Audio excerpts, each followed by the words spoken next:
This was the center of Marawi. Today, residents call it Ground Zero. We get the military's permission to enter selected parts and are warned about unexploded devices. Last year, a few hundred IS-inspired fighters holed up in mosques and houses. The army, with help from the United States, responded with relentless air raids. In this type of warfare, you have to flash out the enemy from their defensive position, and you can only do that, number one, using bombs or heavy artillery bombardment. If you look at the experience of Mosul, Raqqa, Aleppo, all of this experienced bombings. But in the case of Marawi City, when we did the bombings, it was we did it pinpointed to specific targets only. But people here paid a very high price for the 5-month-long battle. Hundreds were killed. They are buried in these mass graves. Most of the victims were never identified, denying their families closure. Over 65,000 people remain displaced. Many are still searching for their loved ones. Fatima has lost 4 of her 8 children. She believes they were taken hostage and used as human shields. I feel a very deep pain inside of me. I miss my children. They were gone in a blink of an eye. I can't be with them anymore. It hurts because I can still feel them and hear them. In the suburbs, life is slowly returning to normal, but the biggest Muslim city in the Philippines has been changed forever. Martial law remains in force, with soldiers everywhere. The impoverished region has witnessed decades of conflict between Muslims and Christians, who make up the vast majority of the Filipino population. Many young Muslims feel disenfranchised.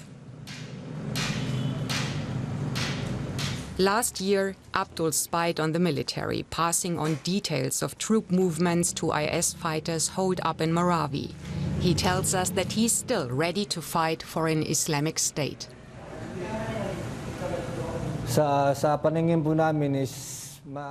We have an advantage because we just blend in. The military cannot easily identify us as fighters who know how to use a gun. I would not fight in Marawi again or in any other Muslim area here. Then the same thing will happen again. Our own Muslim people would get hurt. But if the battle happens elsewhere, I will join. Like many others, Abdul blames President Rodrigo Duterte for bombing Marawi. The government has promised reconstruction and greater Muslim autonomy. But until those promises are fulfilled, angry young men like Abdul will continue to pose a threat. DW Sandra Petersman was part of the team filming in Marawi City, and she joins us to talk more about the story. Sandra, thank you so much for joining us. A lot of us are familiar with the so-called Islamic State's presence in Syria, in Iraq. How deeply rooted are the Islamists in the Philippines? Well, there is a long-standing insurgency. There is a lot of potential for an Islamist insurgency. And as IS is losing territory in Iraq and Syria, there is a threat of fighters moving over. Like Abdul here, he told us when he was receiving jihadi training in a jungle camp in spring of 2015, there were about 30 foreign fighters in his camp alone. And these foreign fighters mainly hailed from neighboring countries, Indonesia and Malaysia, but also from Arab countries and from Chechnya, as he said.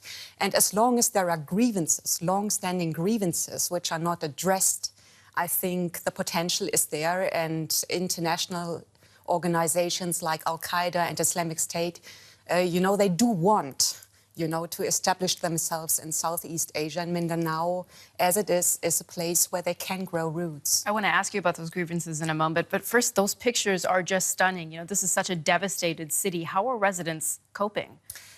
They can't return, they can't rebuild their houses because the entire area is still very much sealed off. So we are looking at about 65,000 people who are displaced, who are, in emergency refugee camps or squatting with relatives, being, unrooted. And there is a high rate of unemployment, especially affecting young people like Abdul, who in the end decide, hey, if government is not doing anything for us, we pick up weapons again. He said in that report he worked with IS and would do it again. Why is that? Where does this incredible anger stem from? Is it the unemployment? Is it the economic situation? It is, I think, mainly poverty and unemployment, because he didn't come across as a deeply religious person, And if you look at Mindanao, it is a very impoverished area. There is a long-standing conflict historically. If you look back to colonial times between Christians and Muslims. And the Philippines, as it is a mainly Roman Catholic country. Only 5% of the population are Muslim. And they, have this feeling that they are victims of historical injustice, that they are suppressed, that they are disenfranchised, that they are not part of political decision-making in the country. And this is something jihadi organizations can easily exploit with young people like Abdul. DW Sandra Petersman speaking to us this morning. Thank you so much for sharing your reporting with us.